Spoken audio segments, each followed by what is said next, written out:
ଏଠି ଏମିତି କାହିଁକି ବସିଛନ୍ତି? ଆଚ୍ଛା ମ୍ୟାଡାମ, ଏଇ ଠିକଣାଟା ମତେ କହିବେ? ମୁଁ ମୋ ଦିଦିଙ୍କୁ ଦେଖା କରିବାକୁ ଆସିଛି। ନେଲେ ମ୍ୟାଡାମ, ଏଇ ଠିକଣାଟା ମତେ କହିଦିଅନ୍ତୁ। ନିଅନ୍ତୁ ମ୍ୟାଡାମ, ଏ ଠିକଣାଟା ମତେ କହିଦିଅନ୍ତୁ।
तू तार किछि करि परिबनु लो भाई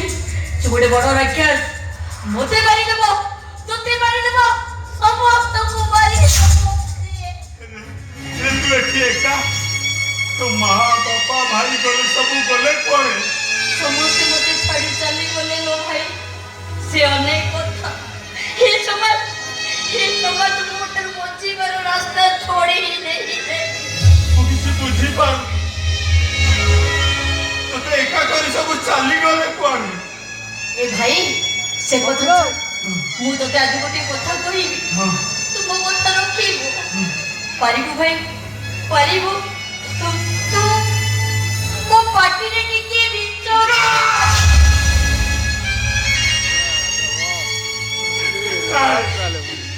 सेमिति कथा कहना आज रखी पुण्या बोली तोर वातर राखी बिदिया भाई वो गार सर चली आसी आज तू असुविधा रे पड़ी बोली मो गल तो बितो नहीं मारी मारी ए भाई तू सिना मते विश्व देई मारी परी बुनी तेरे तेरा कष्टा मुड़ी आसीबो तू ओला करे से पुड़ी मते छोड़ी छोड़ी खाई अरे तू से राक्षस का ना कह मु ताकू जीवन में मारी देबी पारी बुनुले भाई तू पारी बुनी से माने गोटे गोटे राक्षस पोडिसी बटी जळे तको राक्षस लुपटा रुचि रही चल तू तो मेडिकल नहीं सीबी नहीं भाई मो मेडिकल अरे भाई पारिबो तू मते तो घर को नहीं जाई पारिबो सेमिति कर ओ भाई मु जा कहूची ठीक कहूची पारिबो भाई पारिबो नहीं लो मते तो घर को नहीं जाई पारिबो नहीं लो प्रति तू जो मो मन मंदिर पूजा पाउतु ठाकुर तते नहीं केमिति मु गच्छ मुळे बसई पारी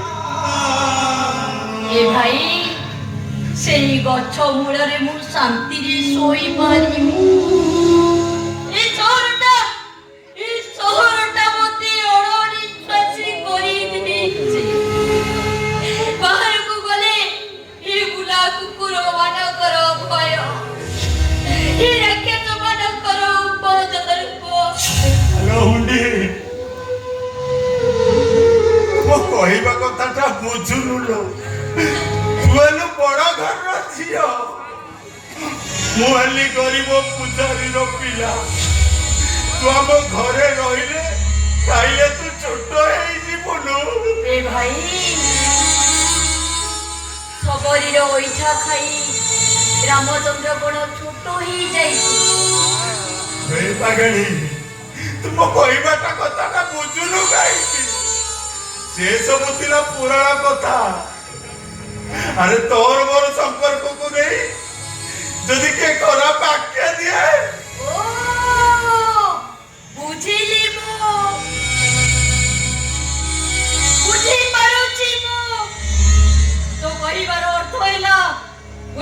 पुओ झीर संपर्क को नहीं ए समाज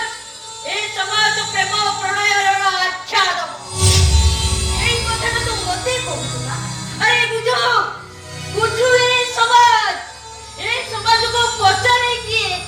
जेते बळे से राकेश माने मते झुड़ी झुड़ी खाई गले सेते बळे कोउडी थिला तोरे समाज तो तोरे समाज बुझू कि न बुझू